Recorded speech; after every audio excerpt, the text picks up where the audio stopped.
अब हम जो अपना कॉन्सेप्ट स्टार्ट करेंगे नेक्स्ट वो है स्ट्रक्चर ऑफ हार्ट के स्ट्रक्चर में सबसे पहला कॉन्सेप्ट आता है कि ये है 4 चैम्बर हार्ट, मतलब इसके 4 खाने होते हैं। ये फर्स्ट वन, सेकंड वन, ये है थर्ड वन, और ये वाला चैम्बर कहलाता है फोर्थ चैम्बर है। 4 खाने हैं इसके, ठीक है। और सेकंड इसके बारे में कहा जाता है कि ये डबल सर्किट हार्ट है। डबल सर्किट कैसे है, जब हम इसका कॉन्सेप्ट एक्सप्लेन करेंगे ना इसके स्ट्रक्चर में, तब हमें ये चीज समझ लगेगी कि डबल सर्किट किस तरह से होता है। तो हम स्टार्ट करते हैं डायरेक्टली इसके चैम्बर्स के कॉन्सेप्ट से। सबसे फर्स्ट चैम्बर को देखिए तो ये अपर दोनों चैम्बर जो होते हैं ना, फर्स्ट एंड 3, इसको हम नाम देते हैं एट्रिया का। लोकेशन इसकी राइट साइड पे है, तो इसको हम किस चीज का नाम देंगे, ये राइट एट्रिया है। अच्छा, यहाँ पे मैंने आपको एक इंटरेस्टिंग चीज बताता हूँ। एट्रिया ना ड्राइव्ड है, यहाँ पे इसका कॉन्सेप्ट लिखते हैं, ये ड्राइव है लैटिन वर्ड से, जिसका मतलब होता है एंटरिंग रीजन। मतलब कोई भी चीज जहां से एंटर हो रही होती है उसको लैटिन वर्ड में एट्रिया का नाम देते हैं, ठीक है।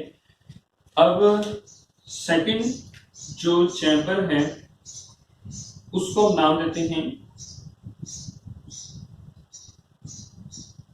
वेंट्रिकल से। ये राइट साइड पे है, तो इसको हम किस चीज का नाम देंगे, ये राइट वेंट्रिकल है। वेंट्रिकल भी लैटिन वर्ड से ड्राइव है, जिसका मतलब होता है बेली, ठीक है। तो अगर देखें तो हार्ट की जो बेली है वो यही रीजन की होती है, इसलिए इसको इस चीज का नाम दिया गया है, वेंट्रिकल का नाम दिया गया है। इसी तरह से ये भी वेंट्रिकल है, लेकिन ये वेंट्रिकल जो है ये लेफ्ट साइड पे है, तो इसलिए इसको लेफ्ट वेंट्रिकल का नाम देंगे। तो ये लेफ्ट एट्रिया कहलाएगा, ठीक है। तो ये रीजन होने की वजह से उसको लेफ्ट या राइट का नाम है। अब इसमें ना एक और बड़ा मेजर डिफरेंस है। अगर हम थिकनेस की देखें ना, तो इसकी 3 times more thicker than right ventricle, ठीक है। ये 3 गुना ज्यादा थिकर होता है राइट वाले वेंट्रिकल से। अब ये क्यों होता है, यहाँ पे हम क्वेश्चन मार्क लगाते हैं। ये जब हम फंक्शन को देखेंगे ना इसके, तो तब हमारा ये कॉन्सेप्ट क्लियर होगा कि ये थिकर। अब थिकर ज्यादा होने का यहाँ मतलब ये भी है कि इसके अंदर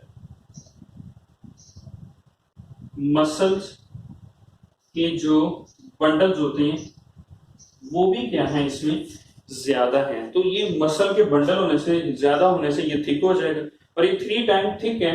तो इसका हार्ट को क्या फायदा है, ये हम इलेबोरेट करेंगे जब हम इसका इस रीजन का फंक्शन देख रहे होंगे, ठीक है। अब हम ना इसके एंटरिंग रीजन से स्टार्ट करते हैं। ये वाला रीजन कहलाता है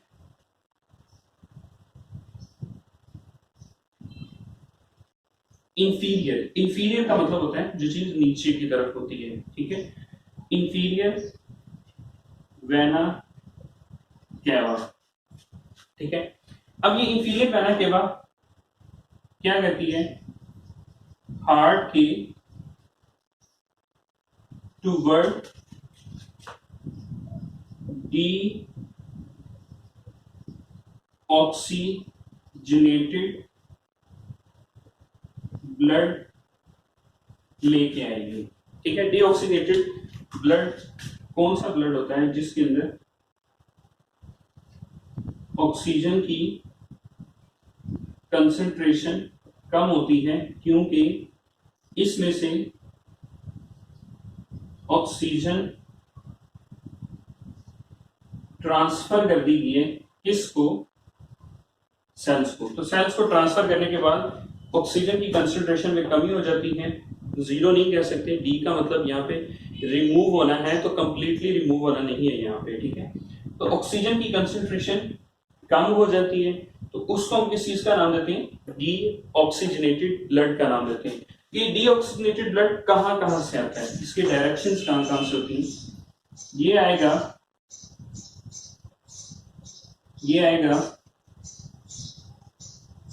हेपेटिक रीजन से। हेपेटिक रीजन का मतलब है लिवर से कलेक्ट करके लाएगी, ठीक है। उसके अलावा ये आएगा रीनल रीजन से, उसके अलावा इलिक रीजन या इलिक वेन का नाम भी देते हैं। यहाँ पे हम रीजन के साथ साथ हम वेन लिखते हैं क्योंकि ये रीनल रीजन से एक्चुअल में ब्लड जो कलेक्ट करके लाते हैं वो रीनल वेन होती है। तो इलिक रीजन से जो ब्लड कलेक्ट करके लेके आएगी उसको इलिक वेन कहेगी। तो ये कौन सा रीजन होता है एक्चुअल में, किसको हम ये नाम देते हैं, ये हम नाम देते हैं कि ये हमारे फीट एंड लेग से ब्लड को कलेक्ट करते हैं। तो रीनल का मतलब क्या होता है, रीनल का मतलब यहाँ पे होता है किडनी। किडनी से ब्लड कलेक्ट किया जाता है, इलिक रीजन फीट से ब्लड कलेक्ट किया जाता है, और इसके अलावा कहां से कलेक्ट किया जाएगा ब्लड, ब्लड आएगा हेपेटिक पोर्टल वेन से। ये हेपेटिक पोर्टल वेन हमारे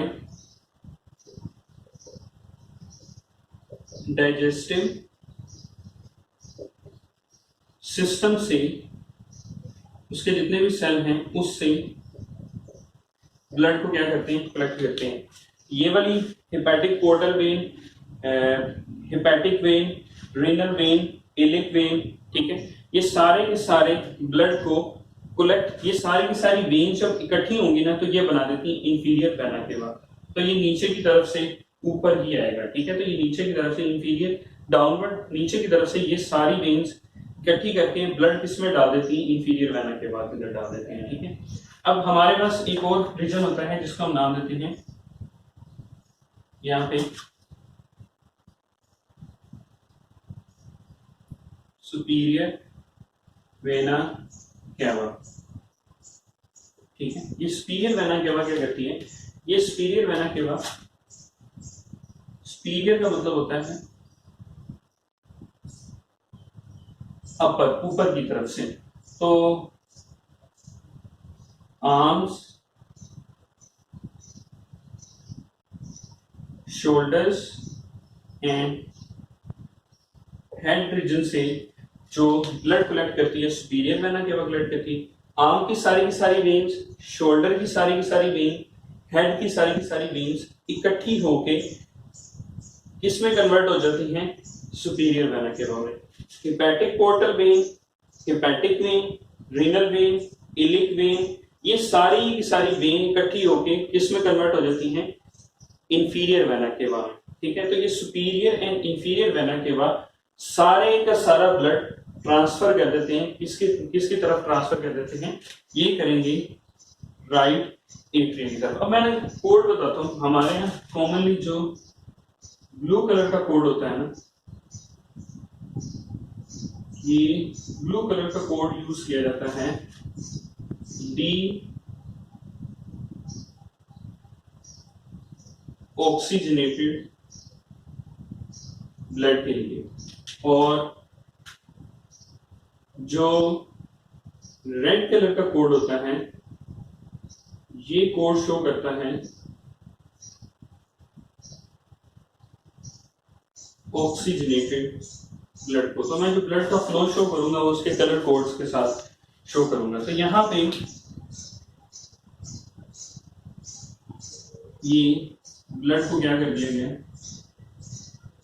फिल कर दिया गया, सुपीरियर वेना केवा के थ्रू भी और इंफीरियर वेना केवा, ये दोनों की दोनों जो डीऑक्सीजनेटेड ब्लड्स इकट्ठा करके लेके आती है वो किस में डाल देते हैं, राइट एट्रिया में डाल देते हैं। ठीक है, तो राइट एट्रिया फिल हो गया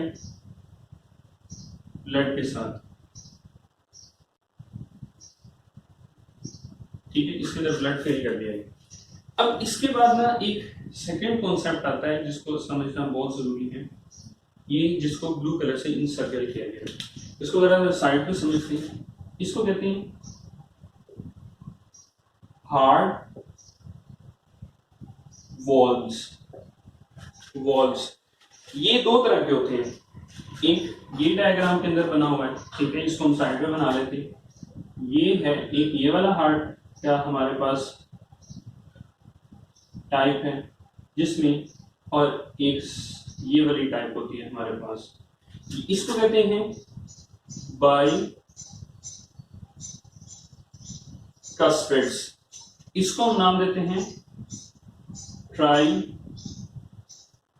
कस्पिड्स का नाम देते हैं। ठीक है, बाय का मतलब होता है टू, और कस्पिड्स का मतलब होता है लेयर्स और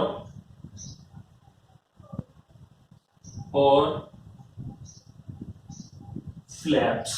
ठीक है, दो तह हैं ये पहली तह है और ये दूसरी तह है। ठीक है, और ये जो है ट्राई का मतलब जो है ये 3 है, तो कस्पिड्स का मतलब फ्लैप्स भी कह सकते हैं, इसको लेयर भी कह सकते हैं। तो ये पहली, दूसरी और तीसरी 3 तहें होती हैं। ठीक है, अब ये मसल्स, ये जो वॉल्व्स होते हैं, ठीक है,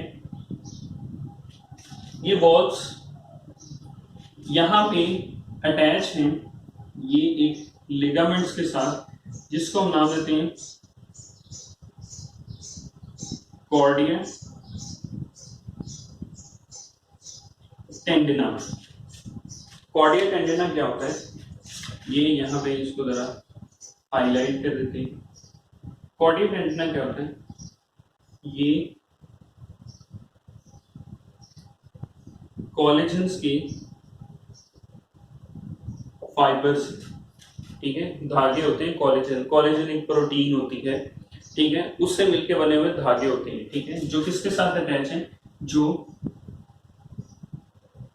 वॉल्व्स के साथ अटैच है। ठीक है, और ये कोलेजन्स के जो फाइबर होते हैं ये अल्टरनेट नीचे जाके यहाँ पे ये रीजन के अंदर अटैच होते हैं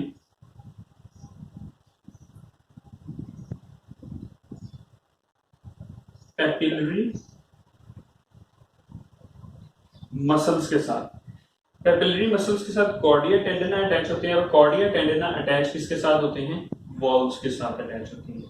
तो ये एक्चुअल में मैकेनिज्म क्यों होता है, ये मसल्स और कॉर्डिया टेंडिना की मदद से इन वॉल्व्स की ओपनिंग एंड क्लोजिंग को कंट्रोल किया जाता है। ये वॉल्व्स ओपन भी हो जाते हैं, ठीक है, ये वॉल्व्स क्लोज भी हो जाते हैं। ठीक है, तो ये वॉल्व्स अगर ओपन है तो इसके अंदर ब्लड फ्लो करके नीचे की तरफ चले जाएगा, ये क्लोज है तो ब्लड फ्लो दूसरी डायरेक्शन में नहीं कर सकता। मतलब अब हम आगे की तरफ चलते हैं तो हमें इस वॉल्व्स का फंक्शन समझ लगेगा। अब ये वाला जो अपर रीजन होता है ना, ये अपर रीजन कॉन्ट्रैक्ट करता है। ठीक है, जब इसके अंदर सुपीरियर एंड इंफीरियर वेना के बाद ब्लड डाल देंगे तो ये कॉन्ट्रैक्ट करेगा। कॉन्ट्रैक्ट करने के बाद जब ये कॉन्ट्रैक्ट कर रहा होगा ना, तो ये वॉल्व्स नीचे से क्या हो जाते हैं, ये वॉल्व्स नीचे से ओपन हो जाती हैं। अगर ओपन होंगे तो ये जो ब्लड ऊपर था ये कहां पे फिल होना शुरू हो जाएगा, नीचे की तरफ फिल होना शुरू हो जाएगा। ठीक है, जैसे ही नीचे की तरफ ये जो ब्लड अपर रीजन में था ये कहां की तरफ फिल हो गया, ये अपर रीजन से लोअर रीजन की तरफ क्या हो गया है, ये फिल हो गया। ठीक है, अब जैसे फिल होगा तो ये जो ओपन वॉल्स थे ये क्या हो जाएंगे, ये हो जाएंगे क्लोज। अब ये क्लोज हो जाएंगे तो उससे क्या फायदा होगा कि ये जो ब्लड यहां से राइट एट्रिया से राइट वेंट्रिकल में है ये बैकवर्ड फ्लो नहीं कर सकेगा, ठीक है। बैकवर्ड का फ्लो होने का इशू होता है वो मैं बताता हूँ। अब इसके बाद क्या होता है, इसके बाद ब्लड जो है वो उसकी जो डायरेक्शन है वो इस डायरेक्शन में जो ब्लड है वो क्या करेगा, मूव करेगा। वो मूव कैसे करता है, ये जो राइट वेंट्रिकल है ना, ये राइट वेंट्रिकल ने क्या करना है, कॉन्ट्रैक्ट करना है। जब ये कॉन्ट्रैक्ट करेगा तो ब्लड ऊपर की तरफ जाने की कोशिश करेगा। वो इधर की तरफ भी जा सकता है, वो इधर की तरफ भी जा सकता है। अब होता क्या है, ये वाले जो बॉल थे ये क्या हो गए, क्लोज हो गए, तो ब्लड जो है वो इस तरफ नहीं जाएगा, ठीक है। अब ये जब कॉन्ट्रैक्ट करेगा तो ब्लड इस डायरेक्शन में जाना शुरू कर देगा, ठीक है। यहाँ पे भी बॉल होते हैं, ये भी ट्राइकस्पिड्स बॉल है, इसको कहते हैं सेमी ल्यूनर बॉल्स का नाम देते हैं, ठीक है। अब ये बॉल्स ओपन होंगे जब वेंट्रिकल कॉन्ट्रैक्ट करेगा, तो ये वाला फ्लो इस तरफ बनेगा, तो ये बॉल क्या हो जाएगी, ये बॉल ओपन हो जाएगी, ठीक है। ओपन होंगे तो ब्लड जो है इस डायरेक्शन में जाएगी, ये ब्लड की डायरेक्शन है, ठीक है। अब जो ब्लड जो है वो इस डायरेक्शन में, मतलब ये डायरेक्शन जो है ये लेफ्ट साइड वाली डायरेक्शन है और ये जो है राइट साइड वाली डायरेक्शन है, ठीक है।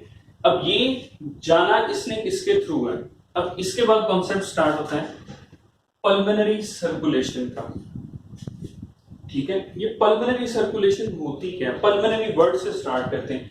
पल्मोनरी वर्ड का मतलब होता है कि कोई भी चीज अगर इन रिलेटेड टू लंग से